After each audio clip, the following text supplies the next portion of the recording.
Ngayon, pumunta at dumako na po tayo mga kababayan doon kay Orly Gutesa. At tingnan natin yung transition po simula nung umpisa, no? Simula nung umpisa nang nilinlang daw po siya ni Rodante Marcoleta at saka ni Mike Defensor para po umattend doon sa Senate. Biruin mo naman, anak ng tokmol itong mga ito.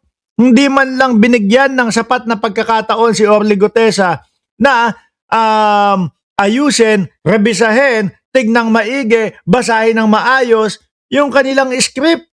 Anak ng pitong pitugo. Ngayong araw, pinatawag, nagkausap, kinabukasan, a-attend na ng Senado. Kaya po napagtawanan si Orly Gutesa at saka si Marcoleta doon sa Senate, mga bossing.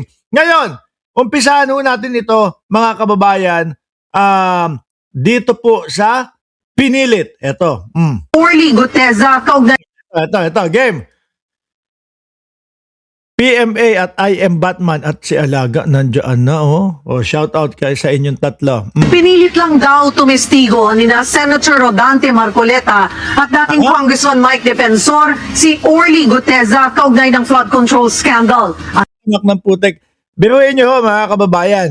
Yung nakasalaysay po doon sa papel na nilagdaan po ni Orly Gutesa at hinaharap niya po ngayon, mga boss chipamo, sir.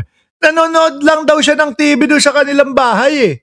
No? Nanonood lang daw siya ng TV doon sa kanilang bahay. Tapos, bigla siyang tinawagan ni alias Django. Ni alias Django. Sabi, oy, pare, ganito. No, pwede ka ba maimbitahan bukas? No? Iimbitahan daw po ni Mike Defensor. Tinanong niya, ano at para saan ba yung pag-iimbita? Hindi, may lilinawin lang, may tatanungin lang. Siyempre, mga kababayan, siguro, hindi niya naman iniisip na sa mga susunod na mga araw, biglang nasa Senado na siya. Pinuntahan niya. Hinihingal pa nga daw nung pumanik si Rodante Marcoleta doon sa lugar kung saan sila nagkita eh. No?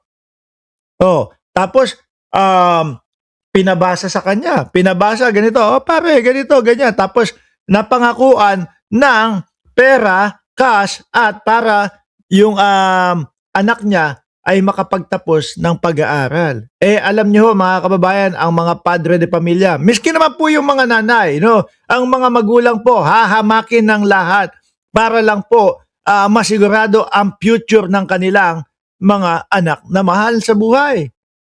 Di po ba? Kaya siguro napapayag. Nilinlang sinilaw sa malaking pera at doon sa kasiguraduhan na yung future ng kanilang anak ay sigurado na ho, mga bossing. Lalo na ang pag-aaral. Yan po ang hangarin ng mga magulang. Di po ba, mga kababayan? Kaya napa-oo. Kaso naman si Orly Gutesa naman, pumayag, kinabukasan agad, pupunta agad sa Senado. Ayun, kaya nagkabulol-bulol sila doon. Dahilan para raw idiin si dating House Speaker Martin Romualdez. Nasa frontline ng balitang yan, si Yan ang problema ngayon ng mga magkakaso kay Martin Romualdez. O magkaso o nagkaso kay Martin Romualdez, mga kababayan. Ano? Bakit? Kasi naman po ang gamit nila na witness para po dito kay Congressman Martin Romualdez, mga boss chief amo sir, ay yung 18 Marites. Tapos ngayon, nilayasan nila na sila nung 4 na konsensya na. At tapos siyempre hindi pa natupad kung ano daw yung pangako sa kanila. Ano pa gagawin mo? Tapos makukulong pa sila. Umamin na lang ng katotohanan. Isa-isa na pong nag-aalisan. Malamang po dyan sa 14 na Marites na natitira po, mga kababayan, malamang sa alamang po, madami pa din ho ang aalis dyan sa mga susunod na araw. Na umpisahan nung 4, no, na bumaliktad. Tapos mapapanood pa nila ngayon, mga kababayan, Jonjong Capacete at Marivic Brasos, mapapanood pa nila ngayon na si Orly Gutesa ay bumaliktad na din. Susunod niyan, 10 na lang ang matitira dyan. Susunod niyan, 8 na lang, 6 na lang, hanggang sa si Baligod na lang. O si Baligod, huwag niyong papakawalan. Hayaan niyong makulong iyan. Mukhang isa din yan sa talagang kasamahan nila Marcoleta at saka ni Mike Defensor na nag-organize ng lahat ng yan, no? kung sakali na bumaliktad na din yung 14, eh, bahala na. Bahala na sila. Pero tingin ko maaawa no? Maaawa yung mga senador at tapos kung magsasabi ng yung mga congressman na napangalanan, no, na kinasuhan sila, tingin ko maaawa. At saka kung sasabihin nila ang katotohanan, eh malamang iusog o i-atras din yung mga kaso laban po sa kanila. Yan suyo. Basura ang tawag ng testigong si Orly Guteza sa mali-maletang pera na dineliver daw niya sa bahay ng mga politiko. Mga kababayan, mga bossing Chief Amo Sir, simula pa lang naman po mga bossing no? Yung mga ipinapakita nilang mga ebidensya, halatang mga AI. Yung mga pinapakita nilang ebidensya, yung mga maleta na nasa parking lot, miski ho ako, kaya kong gawin iyon Eto, ilan? Halos 15 na yata yung maleta ko dito. Ilatag ko doon sa parking lot namin eto, yan, yung mga natanggap ni ganito, ganyan. Eto yung maletang mga pera na i-deliver kay Sara Duterte. Pwede ko din gawin Hindi po ba? Yung iba doon, yung pinakita nilang ebidensya, litrato ni Bongbong Marcos na ating Pangulo, mga kababayan, na kampanya tapos napadaan doon sa harap ng isa sa Marites, ebidensya na daw po iyon. Sabi pa ni Aimee Marcos, itago yung mga ebidensya na yan. Anak ng putik na yan.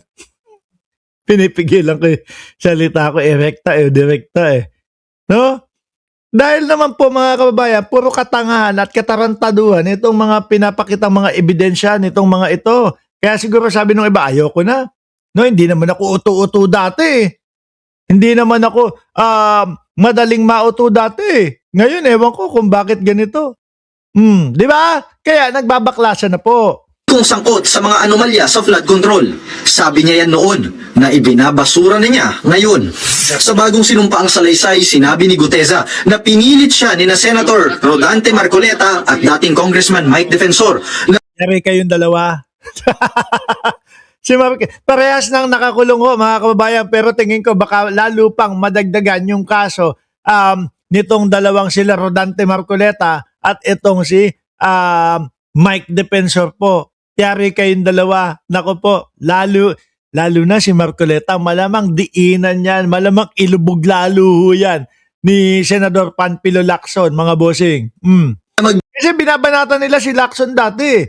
Kesyo daw si Senator Ping Lacson, gusto daw pong ipahinto, ayaw daw pong ipatuloy, mga kababayan, yung sa flood control. Wala naman po katotohanan niyon. Biruin nyo mga bossing, nung naglatag si Pangulong Bongbong Marcos, nung mga pangalan ng mga kontraktor, no? Na sila yung mga gumawa ng mga malalaki na mga proyekto. Sila Ping Lacson po, pinuntahan ho mismo nila, mga boss Chief Amo Sir, yung mga lugar kung saan po hinihinala na ghost project at substandard project yung mga ginawa, pinuntahan nila. Ganun po kagaling mga kababayan. Ito pong kampo nila Senator Panfilo Lacson, mga bossing. Di ba? Tapos sasabihin mo, hinaharangan ni Senador Panfilo Lacson yung pag-iimbestiga sa flood control. Ngayon, yari kayo. Ano po? Mas didiinan at mas ilulubog kayo ni Lacson. Sabi ni Lolo Yul ng Miami, Boss Mark, si Marcoleta at si Mike Defensor mag-uurusan na sa loob. Ay, hindi, mali. Sorry. Boss Mark, sa mga naiwan na 14 na Marites, sigurado ako na nag-iisip na sila. Total, nakuha na nila ang 300K. No? At ano daw yan? Balanse.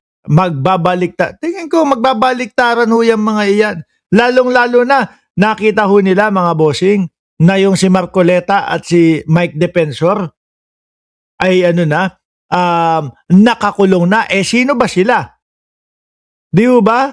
Sino ba sila, mga kababayan?